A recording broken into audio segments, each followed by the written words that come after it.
Hello, Mr. Sethireach. Hello, How are sir. you today? I'm fine. How you do? Okay. So I've read. Let's dive into this job interview. So I've read your CV. Can you talk about your capabilities?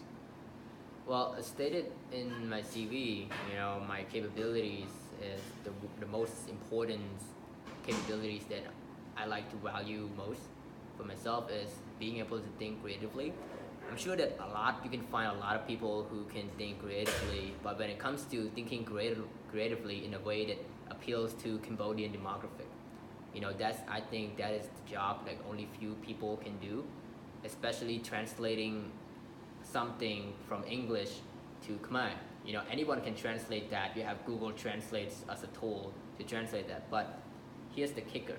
When you translate a phrase from English, like a slogan, into Khmer in a way that appeals to Cambodian market, in a way that appeals to Cambodian demographics, I find that not a lot of people can do that, and I'm sure you may feel that too. So I think one of my capabilities in not just being able to think creatively, thinking outside the box, but also thinking outside the box in a way that can appeal to Cambodians market.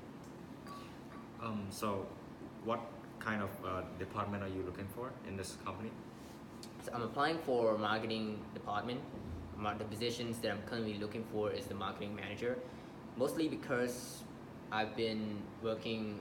I had previous experience, past work experience at a marketing agency before. I kind of have a glimpse of, exposure to this marketing world. So that's why I'm applying for being a marketing manager positions. So being in this position, what do you think are your weaknesses? You mean how did I discover my weakness? And how did you overcome it? Okay, speaking of overcoming my weakness, I think the question's not about how do I overcome my weakness, but what do I do with my acknowledgement with my weakness, because I firmly believe that you don't fix your weakness, you have to accept it, because I believe in a saying that, jack of all trade, either you can be a jack of all trade or master of none. So I think if I were to spend my time in fixing that weakness, I can be good at a lot of things, but perhaps I can be great at nothing. So moving on, going back to how did I discover my weakness, is that my previous work experience has taught me that, when when you're put in a creative department, you don't have time to be, working or beating around the bush. Marketing departments is different from sales department when it comes to beating around the bush. You know, in my department, in my field, we have to be able to be in the zones. Think creatively all the time, be in our creative modes, and to be put in that creative mode, you need the least to minimum distractions as much as possible. So when compared to the sales department, when you have people who have to go to clients, to beat around the bush, trying to get a deal, making deals, and trying to brainstorm something, that takes a lot of work and beating around the bush. That doesn't involve a lot of creativity. So I think my weakness lies in that in that thing, that I have a hard time if you were to put me in a positions where I have to beat around the bush to get a client to make a deal with me. I think that's where my weakness lies, because I think my times would be more productive if I was to put in solving specific problems, in a way that can put my creative modes in a power. So what about your strength? My strengths, well, talking about my weakness leads me to my strengths. As we talked about a moment ago about what's my capabilities from my CV. My strengths, I'm gonna give you a real example of my previous experience instead, to elaborate this further. So when I was in a marketing agency, we were solving something. One of our clients, a lottery companies, wanted to penetrate Cambodian market. So we had to come up with a slogan. We had to come up with a name, in a way that could catch the Cambodian markets. The way it made it as catchy as possible. So in the lottery, I thought about how do I look at what demographic are we targeting, what are the targeted customers, the targeted audience. So after finding out that the targeted audience was, like Cambodian workers, people at the lowest incomes. So I thought, maybe at the lowest income, we don't need much of digital marketing. Maybe it's better to save our budgets for something else. So I worked on finding a slogan that would hit these people. So I came up with a name of call them Lee Lottery, and our slogan was Langley Lee. So Langley Lee, if you go to, it's like a code word for all these people who are playing, who are participating. So if you go to, say, construction workers, and you ask him whether he plays the Langley Lee, he knows what you're talking about, even though that, for an average people who doesn't know, they may not know what you're talking about, what Langley Lee is. But for these kind of demographics, which are our targeted customers, they know Langley Lee, what Langley Lee is about. So it kind of create a slogan, create a catchy phrase, and people kind of spread it around Langley Lee. But to do that, we also put a lot of hard work into that, a lot of creative work on how do we make Langley Lee spread as much as possible. How to make it stick, because we don't want the competition to take over and kick us out of, the arena. I see that you were one of the winner at the Maybank Challenge. Can you elaborate on that? Yeah, so last June 23rd, I was encouraged to join a Maybank competitions at a campus level at Zaman University. I didn't know what a competition was, and I was also hesitating to join because it was my first business competition that I joined. But I think joining that competition had changed my personal self, personal development dramatically.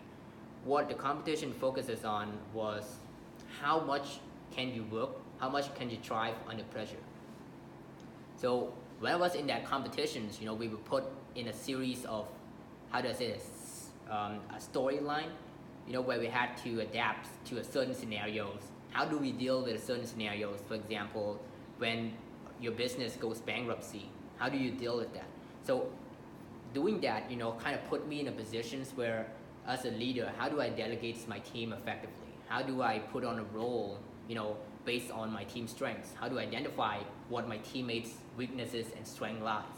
So, and most importantly, how do we thrive under pressure? How do we keep momentum, get this going? And it was a fun experience. I was able to make it to Malaysia, which is global final round, global finale.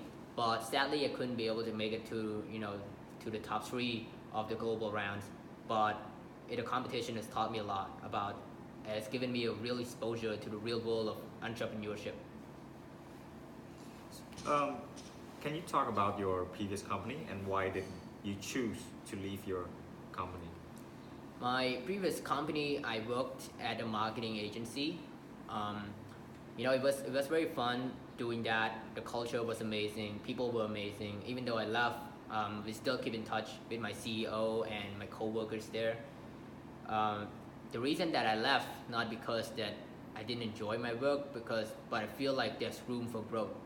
There's room for more opportunities for my personal self, my personal development. My previous work experience, my marketing agency, has taught me a lot about the marketing world, but sadly, it was just, it was a small company. The growth wasn't that accelerating for the company as a whole. I needed to find a place where my talents can thrive, where pressure can propel me to do something better, to be something better. That's why Agoda came into my mind. This may be the place, looking at the culture of the backgrounds of your company and the websites. I feel like this could be the place where my talents can be put into. But, we still, me and my coworkers in a previous company, we still keep in touch.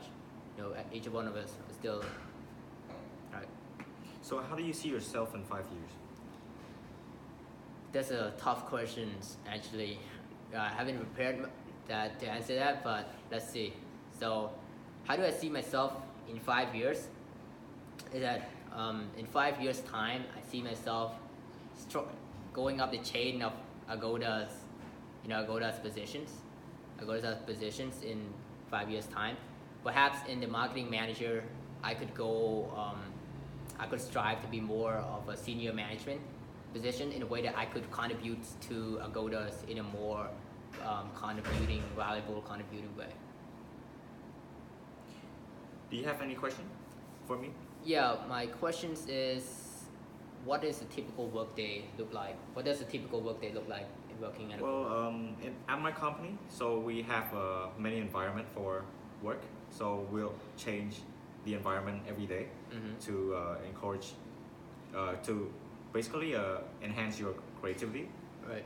in this company. So, do you have any more questions? No, I think that is. Okay. So I'm looking forward to work with you. Thanks, sir.